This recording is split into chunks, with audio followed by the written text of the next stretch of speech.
Segunda Timóteo 4, né? O capítulo todo, acabamos de ler. Eu queria começar falando sobre os dois primeiros versículos que diz: conjuro-te perante Deus e Cristo Jesus, que há de julgar vivos e mortos, pela sua manifestação e pelo seu reino.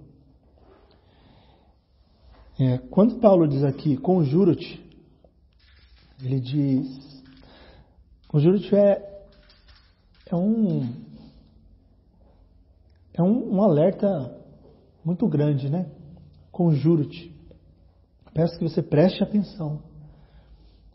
E ele diz, perante Deus e Cristo Jesus, que há de julgar vivos e mortos. Ele fala, conjuro-te.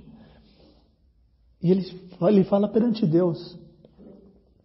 Ele até coloca que há de julgar os vivos e os mortos. Nós sabemos que essa carta é sobre, nós temos falado muitas vezes isso, que essa carta é sobre o serviço cristão. Paulo está encorajando Timóteo ao serviço. Nós sabemos que muitos aqui, né, no contexto, tinham fracassado no serviço cristão, estavam desanimando até mesmo Timóteo. Nós no final aqui acabamos de ver ele falando sobre alguns irmãos, saudando, ele até diz aqui, na minha primeira defesa, todos me abandonaram, somente Lucas está comigo. Paulo está se sentindo sozinho, devido ao que está acontecendo ao redor dele. E ele no final nesse capítulo 4, ele diz algo que eu achei muito importante, que ele diz, conjuro-te perante Deus e Cristo Jesus, que há de julgar os vivos e os mortos. Presta atenção nisso, Timóteo. Deus irá julgar os vivos e os mortos pelas suas obras, pelos que vocês têm feito ou não têm feito. E ele continua, prega a palavra.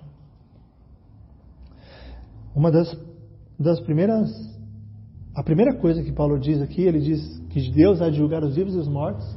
Ele diz, prega a palavra. Nós ontem, irmãos, estudamos sobre Marcos, no capítulo 1. O irmão até anotou que foi o dia inteiro com o Senhor. E esse dia inteiro com o Senhor, ele passou pregando a palavra. Nós vimos que, o irmão até comentou, ele de manhã estava ensinando no templo. À tarde estava curando. Depois estava... quando ninguém estava achando ele estava orando. E quando acharam ele falou, eu devo ir aos outros lugares para pregar a palavra. Esse era o dia com o Senhor Jesus, pregando a palavra, ensinando doutrina, pregando e ensinando. E Jesus disse, nós lemos ontem, foi para isso que eu vim.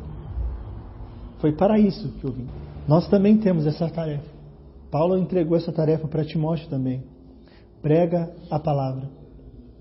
Nós vemos, irmãos, muitos lugares por aí, muitos irmãos de coração sincero e honesto, que estão em lugares que não pregam. Pessoas que acabam se deixando levar para não pregar a palavra, porque muitas vezes nós vemos lugares que quando se prega a palavra de verdade, não há público, não há quantidade de pessoas. Mas quando se prega a palavra, são poucos. E muitos líderes, eles às vezes pregam a palavra com alguma mistura para poder chamar público, para poder chamar jovem. Vamos fazer isso aqui para chamar o povo. E com isso eles se dizem. E é algo que nós devemos, esse alerta de Paulo, é algo que nós sempre devemos nos lembrar. Pregar a palavra, falando com a nossa vida, dando testemunho, com boas obras, pregando a palavra. E ele continua, insiste, quer oportuno, quer não. Algumas versões dizem, a tempo e fora, corrige, repreenda e exorta. Irmãos, outra coisa que eu queria dizer aqui, ele diz, pela palavra, corrige, repreende e exorta. Nós só podemos corrigir uns aos outros, repreender e exortar, pregando a palavra, com a palavra. E mais um alerta que eu quero falar. Muitas vezes, eu já ouvi também, que não é bom exortar demais, não é bom repreender demais, porque os irmãos desanimam. Só que aqui ele diz: prega a palavra a tempo e fora de tempo, corrige, repreende e exorta. Porque para o cristão, irmãos, ser repreendido e ser corrigido é algo bom. A palavra diz que o Senhor corrige a quem Ele ama. Quem Ele não corrige não é filho. Então o cristão, ele deve amar a correção, ele deve amar a exortação, porque quando ele é exortado, ele está sendo corrigido pelo próprio Senhor. Volte para o caminho. Agora, aquele que não é corrigido, aquele que não é exortado, ele está indo por si só. E algumas vezes eu ouvi que não é bom exortar demais, não é bom corrigir demais, mas isso está contra a palavra, porque a palavra diz, não somente aqui, mas prega a palavra, corrige, repreende e exorta, mas exorta com toda longanimidade ou paciência e doutrina. Nós devemos pregar a palavra, corrigir, exortar e repreender, mas sempre com paciência e doutrina.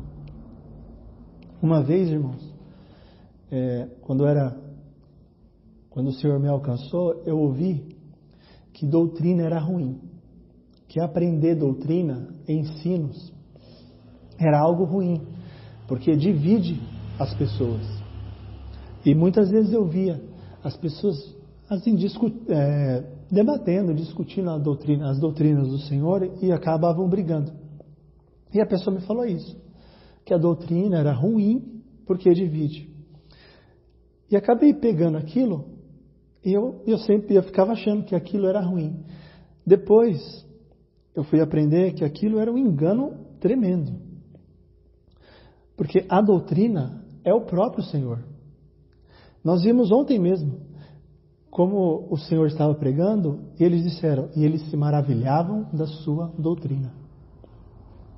A doutrina é o próprio Senhor, o ensino do Senhor é a vida dele, é o próprio Senhor. Nós estamos estudando Timóteo,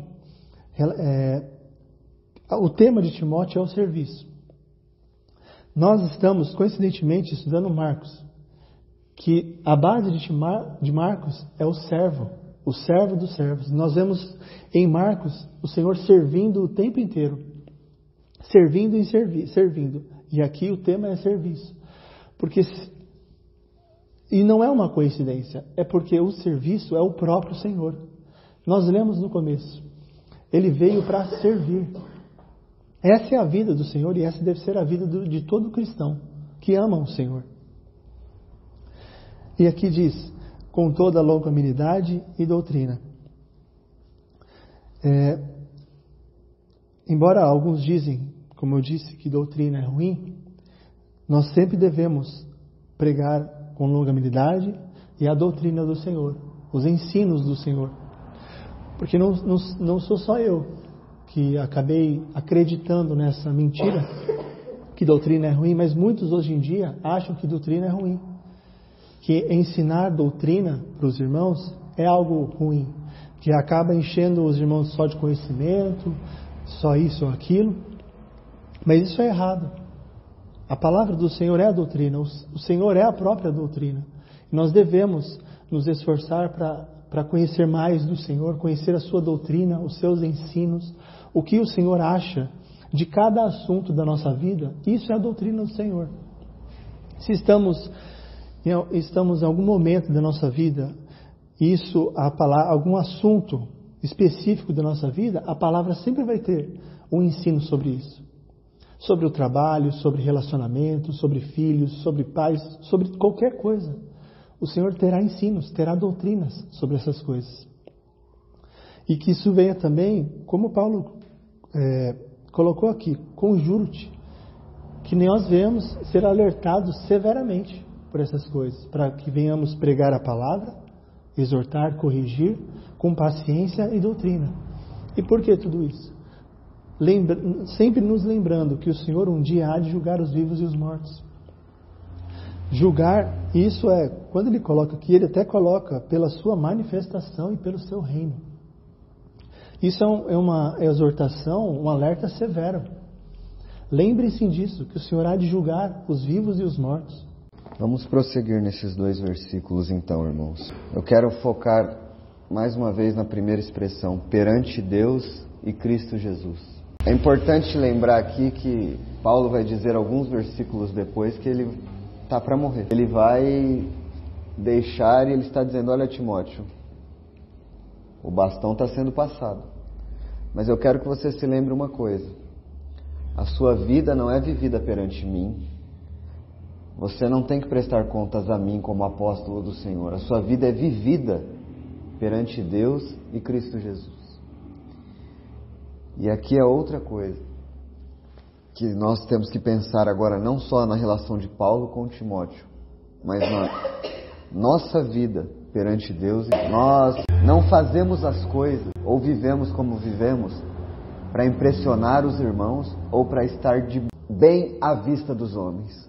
A nossa vida é vivida perante Deus e Cristo Jesus, que vê aquilo que nenhum homem vê, que sonda aquilo que ninguém é capaz de sondar, nossas motivações, nossas práticas quando ninguém está nos observando. Nossa vida é vivida perante Deus. E isso é um forte golpe em nossas consciências, pelo menos deve ser. Quando nós vivemos apenas preocupados com a nossa reputação diante dos homens, nós vivemos como hipócritas.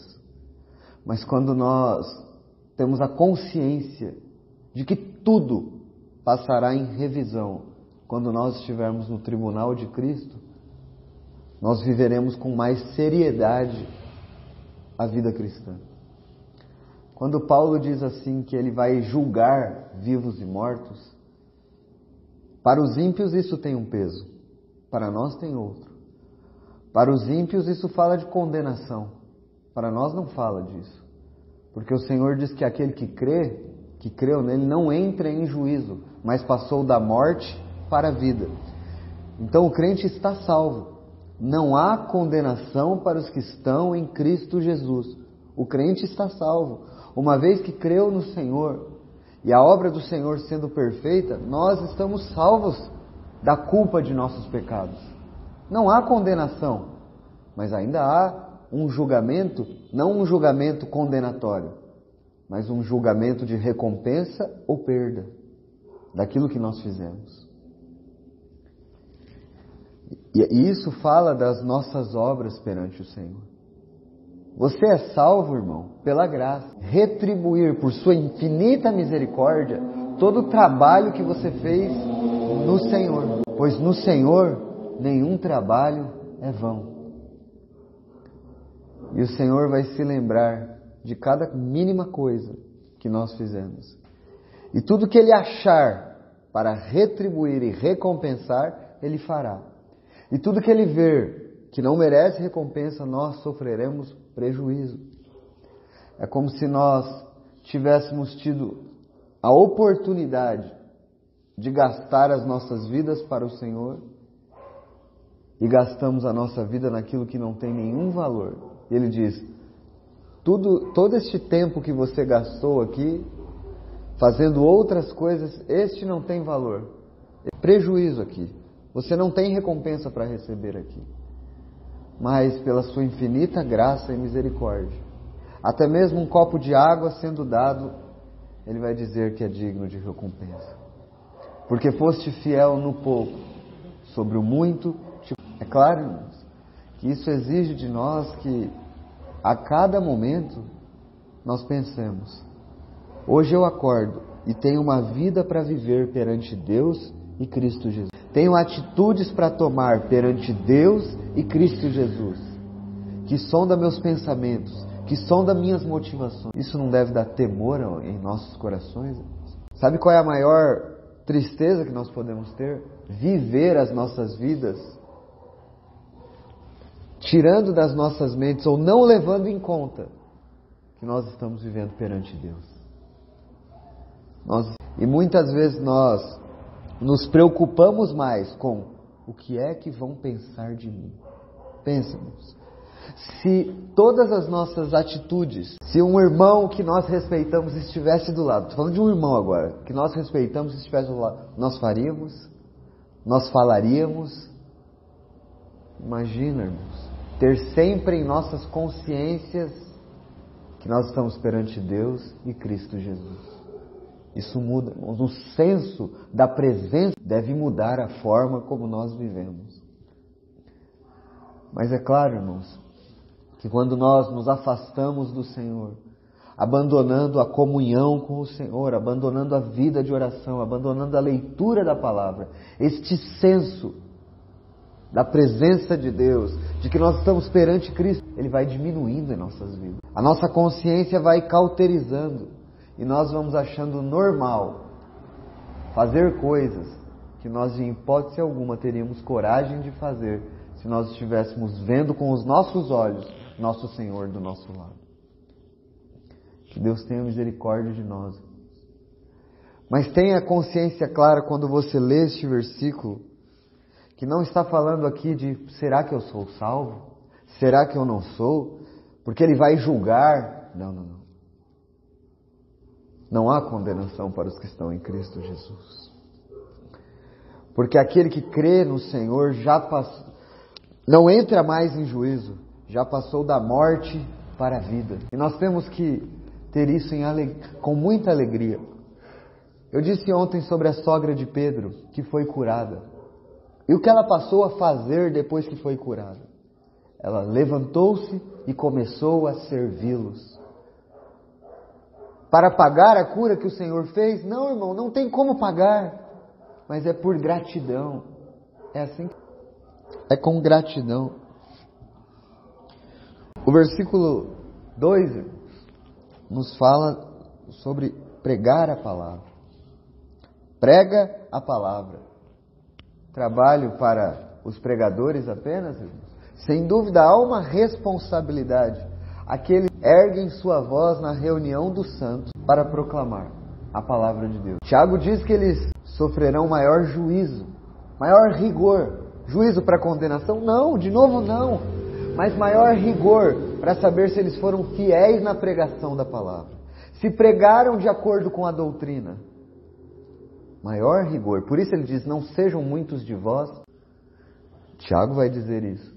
Então, mais uma vez, irmãos, aquele que chega diante dos irmãos, lê a palavra e começa a pregar, ele deve fazer isso com muito temor ao Senhor. Porque ele não pode falar as suas opiniões. Ele não pode dizer aquilo que ele acha mais correto. Ele é escravo da palavra. Ele só pode dizer o que o livro diz. Ele só pode pregar o que o livro diz. Ele só pode corrigir, repreender com a palavra. Não tem outra forma. Ah, mas aquele irmão é muito experiente. As opiniões dele. Opinião de homem algum vale a pena. O que vale é a palavra do Senhor. Porque quando o Senhor diz, não tem mas então, nem porquê. Está dito, a gente obedece. Quando um irmão diz, e aquilo não concorda com a palavra, não importa. As opiniões de ninguém importam. Somente o que a palavra de Deus. Quando Paulo está dizendo aqui a Timóteo, prega a palavra, para quem Timóteo vai pregar a palavra? Tanto para os ímpios quanto para os crentes. Para os ímpios, ele tem uma mensagem a anunciar. Creiam no Evangelho, se arrependam. Porque aquele que há de julgar vivo, vocês terão que prestar contas diante dele. Se arrependam, creiam no Evangelho. Pela graça vocês podem ser salvos. Ele tem essa mensagem. Tirar os mortos, os ímpios, do caminho do inferno e pregar a salvação em Cristo Jesus. A igreja, ele precisa pregar para que eles perseverem no caminho do Senhor. Para que se guardem das paixões deste mundo. Então, e todos nós temos esse chamado do Senhor. Uns com mais responsabilidade que outros, no que se refere a pregar a igreja de Deus. Mas todos nós podemos pregar o Evangelho às outras pessoas. E todos nós podemos cooperar para que perseveremos no caminho. Insistir com um irmão, com paciência e com doutrina, corrigindo. Veja que no versículo 16 do capítulo 3, Paulo havia dito: toda a Escritura é inspirada por Deus e útil para o ensino, para a repreensão, para a correção, para a educação na justiça, a fim de que o homem de Deus seja perfeito e perfeitamente habilitado para todo. Irmãos, você quer ser mais útil servindo a Deus? Você quer ser mais útil na comunhão com os santos? Você quer ser aquele irmão que sempre tem uma palavra para ajudar, para corrigir, para ensinar? Com paciência e com doutrina, você precisa se encher da Escritura. A palavra de Deus precisa habitar ricamente em você, para que, como o Bruno falava, o irmão está com uma situação sobre como criar seus filhos. Você não vai chegar a ele e dizer: olha, eu fiz assim e deu certo. Não. O que importa o que você fez? Você vai dizer: a palavra do Senhor diz assim. A palavra do Senhor diz para disciplinar assim. A palavra do Senhor diz para conduzir seus filhos assim. É isso que você vai fazer. Conduzir, guiar as pessoas aos pastos verdejantes da palavra de Deus. Deixar que elas se alimentem da palavra de Deus. Mas você precisa conhecer a palavra para fazer isso. Em cada situação, a Escritura tem a resposta. A Escritura é útil para tudo. Mas saiba, irmão, que qualquer irmão ou irmã que se colocar diante do Senhor para servir, para ser fiel ao Senhor, e começar a corrigir, repreender e exortar, nem sempre será amado. Nem sempre será bem-quisto. Lá vem aquele chato, que fica sempre corrigindo, sempre. Por isso, irmãos, o chamado é para fazer isso com paciência. Em nós mesmos, nós não temos esta paciência. Não temos. Nós nos cansamos quando falamos uma coisa, mas de novo aquele irmão está fazendo isso. Eu já não tinha dito para ele. Não dá não adianta. Eu já falei para ele 1000 vezes sobre esse assunto. E aqui é dito com toda longanimidade. Você sabe, irmão, o Senhor, em um determinado momento, ele lá nos evangelhos, ele disse que tinha muitas coisas para dizer aos discípulos, mas as quais eles ainda não estavam preparados para ouvir. Poxa, mas quando o Espírito Santo viesse, iria ensiná-los todas as coisas. Poxa, o Senhor tinha essa sabedoria de: ainda não dá para falar tudo, porque se eu falar tudo eles não vão suportar. E às vezes a gente tem que ter essa sabedoria no tato uns com os outros. Nós temos que corrigir, nós temos que repreender, nós temos que exortar. Mas o Senhor, Ele nos repreende, nos corrige, Ele faz isso. Mas Ele não fala tudo de uma vez. Porque se Ele falar tudo de uma vez, a gente não vai aguentar. Porque a gente é cheio de pecado, é cheio de falha, é cheio de erro. E se o Senhor falar tudo de uma vez, a gente vai falar: ai meu Deus, não aguento. A gente tem que ter essa sabedoria. Não deixar de fazer. Não é abre mão, não fala. Mas é falando aos poucos, corrigindo aos poucos. Mas lutando por este irmão. Uma pessoa que faz isso com paciência, com longanimidade, não é só porque ela fala com paciência, mas é porque ela dobra o joelho e ora por esta pessoa que ela está corrigindo. Não há como a gente ter paciência com os outros sem antes sentir a dor em oração por aquela pessoa. Às vezes a gente olha para a situação e diz: eu sei a palavra, eu vou lá e vou falar e pronto, vai resolver. Não é simples assim. Não é simples assim. Porque se você não falar de uma forma amorosa, corrigindo, exortando, mas de uma forma com paciência, como o Senhor é, às vezes não vai adiantar. Às vezes você vai fechar ainda mais o coração daquele irmão, daquela irmã. Embora, muitas vezes, falando com amor, falando com paciência, o coração daquele irmão pode se fechar também. Mas Provérbios já diz isso. O tolo, quando corrigido, fica irritado. O sábio aprende. O sábio, quando corrigido, ele cresce. Nós precisamos ser sábios, irmãos. Aceitar a correção e a repreensão. É fácil. É fácil alguém dizer para nós que nós estamos errados, mesmo sendo com a palavra de Deus. Mas nós precisamos aprender do Senhor. Nós precisamos ser pessoas ensináveis, mansas, humildes. Outra coisa. Você quer corrigir, exortar, ensinar, mas você não aceita ser corrigido? Você não aceita ser exortado? Você não aceita ser ensinado? Você não pode fazer. Porque se você não recebe a correção, por que você acha que pode corrigir os outros? Não dá para ser assim. Não dá. Os apóstolos se corrigiam entre si. Lembra do caso de Paulo e Pedro? Quando Pedro ali era passível de repreensão e Paulo o exortou face a face? Paulo, que ele agia hipocritamente naquele momento? Você já leu como Pedro se refere a Paulo em sua carta? Ele diz, o amado irmão Paulo. E ele escreveu aquilo depois de ter sido exortado. E ele falava, aquele irmão é amado. Ele me exortou face a face, na frente de todo mundo, me corrigiu. Mas ele é um amado irmão. Ah, irmão, você é tão diferente de quem? Que isso? Aquela pessoa me corrigiu ali na frente de todo mundo. Olha o que ela fez. Realmente, é sábio, irmão, corrigir separadamente. É sábio, é melhor. Mas Pedro diz e fala, não. Ele estava certo, o hipócrita era eu, o pecador ali era eu, o errado era eu. Ele é o amado irmão Paulo. O Senhor lhe deu uma sabedoria que não deu a mim. Poxa, ele ainda reconhece as virtudes, o que Cristo fez na vida de Paulo. Que humildade, irmão. Que lição para nós.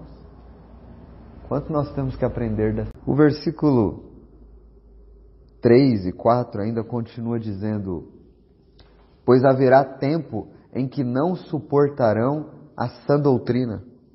Pelo contrário, cercar-se-ão de mestres segundo as suas próprias cobiças, como que sentindo coceira nos ouvidos, e se recusarão a dar ouvidos à verdade, entregando-se às fábulas. Este tempo é o que nós vivemos ou não? É exatamente o tempo que nós vivemos ou não? Neste tempo as pessoas suportam ouvir a verdade de Deus, suportam ouvir a sã doutrina. É impressionante, irmãos, como hoje até artistas completamente mundanos falam sobre a palavra de Deus, as partes doces, né? Como é comum ouvir, não julgueis, Deus é amor. E o texto aqui diz que estas pessoas não suportam a verdade de Deus. Qual parte da verdade que elas não suportam? A verdade da justiça, da santidade, da ira de Deus. Não suportam essa, do juízo condenatório de Deus. Eu lembro de, já são 12 anos, tendo o privilégio de pregar a palavra de Deus, né? E ouvir coisas do tipo, mas é só exortação, mas só fala de pecado, mas é o tempo todo falando que a gente é ruim e pecador. Como alguém pode ser feliz ouvindo essas coisas? Irmão, o pecado me traz tristeza, sem dúvida. Eu sou triste por isso, pelo pecado. Mas eu sou feliz sabendo que, ainda sendo pecador, Deus me amou e enviou seu Filho Jesus. E eu sou feliz sabendo que o Espírito Santo me convence disso todos os dias, de que eu sou um pecador. Por isso, o verdadeiro salvo, o verdadeiro crente, ele não sente coceira nos ouvidos. O verdadeiro crente, ele quer que a palavra de Deus mostre claramente quem ele é, que a luz de Deus mostre claramente as trevas dele. E o verdadeiro crente é um ser diferente. Ele é meio paradoxal, meio esquisito, ele se sente triste e feliz ao mesmo tempo. Quando alguém o exorta sobre seu pecado, ele fica triste. Não com a pessoa que está pregando, mas por causa do seu coração mau. E ele fica feliz, porque ainda o Espírito Santo continua trabalhando na vida dele, fazendo com que ele se sinta triste, para se arrepender, porque ele sabe que é a bondade de Deus que leva ele ao arrependimento. É um ser esquisito o verdadeiro crente. Ele fica triste e feliz no mesmo momento. Triste porque ainda peca, feliz porque Deus ainda continua aguilhando a sua consciência, para que ele sinta seus pecados, se arrependa e continue no caminho do Senhor. Porque o Espírito Santo não deixa que ele siga fábulas. O Espírito Santo faz com que ele caminhe na verdade. Mas o texto diz que estas pessoas, o Bruno disse, algumas pessoas são sinceras e honestas e estão em lugares onde a palavra não é pregada. Isso é verdade para algumas pessoas. E em algum tempo, elas sairão destes lugares.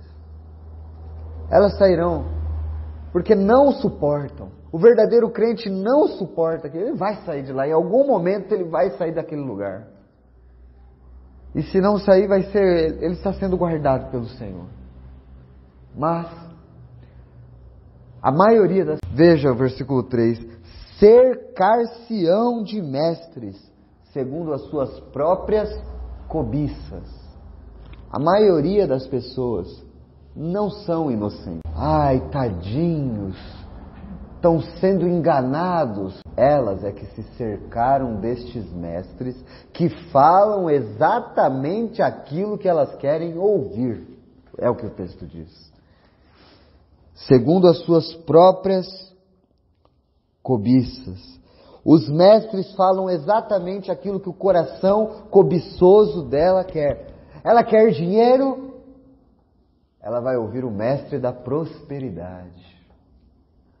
Ela quer afago no ego, pensar que ela é a melhor pessoa, ela vai ouvir os coachings, aqueles que vão dizer como elas são preciosas, não que elas são pecadoras, mas quanto elas são boas, elevando a autoestima delas. Essas pessoas se cercam daquilo que querem ouvir, daquilo que o coração cobiçoso delas deseja ouvir. E ai do mestre fiel, do pregador fiel que vai apontar o dedo como João Batista e dizer: raça de víboras, pecadores, se arrependam. Terão como João Batista. Você já notou que os locais que estão cheios de gente estão vazios da palavra do Senhor? Mas o Senhor disse: não temais, ó pequeno rebanho, foi do agrado do Pai dar-lhes o reino. Irmãos, nestes tempos do fim, vamos caminhar como um pequeno rebanho, mas que ouve a palavra do Senhor e obedece. Nós vamos pregar, irmãos, para as pessoas. E nós queremos, não temos problema em aumentar de número. Nós queremos que pessoas se convertam. Nós queremos ver pessoas sendo batizadas. Mas nós vamos caminhar como um pequeno rebanho, sendo fiéis ao Senhor. Se Ele quiser acrescentar mais pessoas, Ele o fará. Quanto a nós, sejamos fiéis, pregando a palavra, sendo fiéis. É dito que versículo 4, que eles se recusarão a dar ouvidos à verdade. E eles se entregarão às fábulas, aos mitos. E eu termino aqui no verso 5. Podemos dar continuidade do verso 6 em diante para outra semana. Tu, porém, sê sóbrio em todas as coisas. Suporta as aflições. Faze o trabalho de um evangelista. Cumpre cabalmente o teu ministério. Seja sóbrio, Timóteo. Seja equilibrado. Não... O irmão Bruno dizia, tem aqueles que até pregam um pouquinho a palavra. Eles pregam um pouquinho. Mas eles utilizam tantas estratégias mundanas que a palavra de Deus é uma gotinha misturada num grande fermento de heresia e mistura. Vamos atrair os jovens? Vamos atrair mais as senhoras? Vamos fazer reuniões com mais bolos e chás e... Vamos fazer coisas que atraem, mas a palavra de Deus bem pouquinho. Não, irmãos. Você quer atrair os jovens? Pregue a palavra. Você quer atrair as mulheres? Pregue a palavra. Pregue a palavra. Charles Spurgeon dizia: a igreja deve atrair pela diferença com o mundo, não pela semelhança. É pela diferença. Suporta as aflições. Por que suporta as aflições?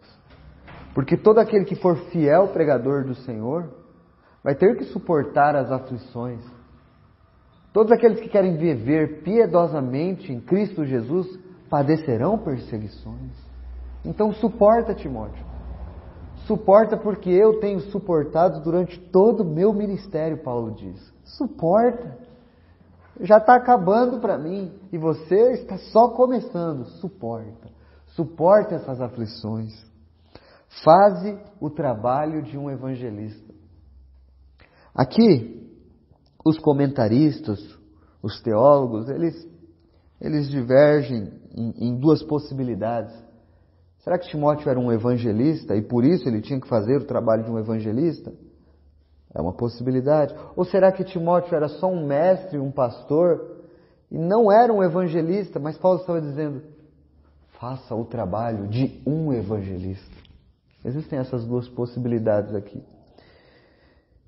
Minha tendência é acreditar mais na segunda. Ele não era um evangelista e Paulo estava dizendo para ele: olha, faça o trabalho de um evangelista. Faça o trabalho, porque Timóteo era um jovem tímido, né? Então esse jovenzinho tímido, Paulo, não importa que você é tímido, vai lá. Faça o trabalho de um evangelista, pregue a tempo, fora de tempo. Não desanime.